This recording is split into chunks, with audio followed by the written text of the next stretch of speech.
Hi, Dr. Donna Kelly here with Heather, and we're going to talk about sleep positions today. Sleep position matters. We're going to talk about the good, the bad, and the ugly. So let's start with the bad and the ugly. And that's sleeping on your stomach. There's no way you can get in a good spinal position on your stomach. Your head's going to be turned one way or the other, and that's going to put so much stress to the joints at the end of the range of the motion, and the joints don't like to live there. So your middle back's not going to be supported, your neck's not going to be supported, your low back's going to round out, and your hips aren't going to be in the proper position. So there's no good position you can get into on your stomach. With a pillow or without a pillow, you're still going to have your neck in poor alignment here. Sometimes people try to pull that leg up and sleep with that one leg up, and you can see what that is just done to her spine. So sleeping on your stomach is never a good position. So bad and ugly. Okay, let's go to our side. Sleeping on your side, however, can be a great position. It can also be problematic, though, if you don't support it in the right position. You need to support your neck, your shoulders, and your hips. So when you sleep on your side, you want to make sure your nose, your chin, and your episternal notch all line up with your center line. So you're going to need a good amount of pillow. We have shoulders, we have hips, so you want to support those. So with that nose and that chin lined up, she's in a good position here. However, her shoulder's allowed to roll forward, and that's not a good position for her spine all night.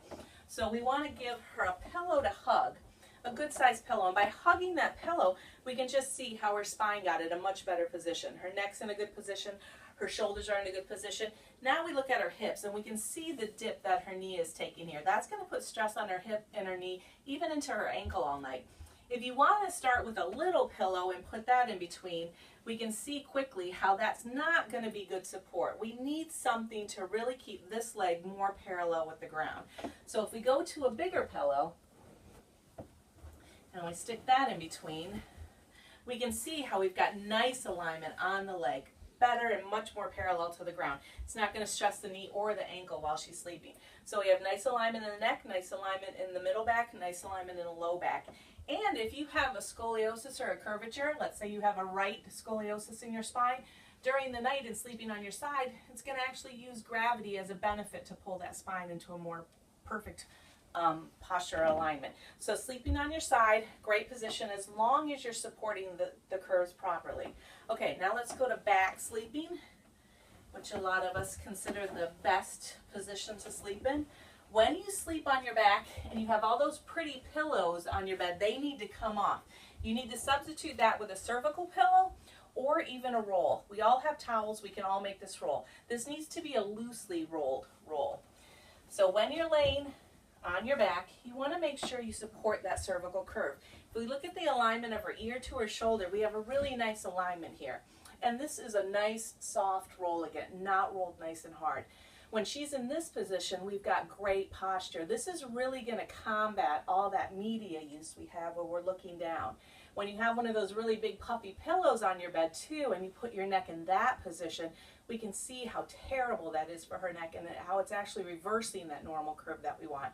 So media use during the night gets combated with a nice support or a nice rolled towel or a nice cervical pillow.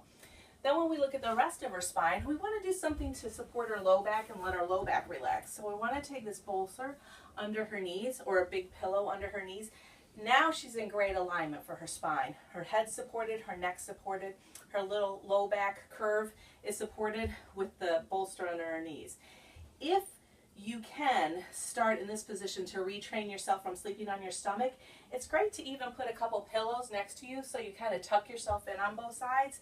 We really want to not sleep on our stomachs anymore. We really want to retrain ourselves from doing that.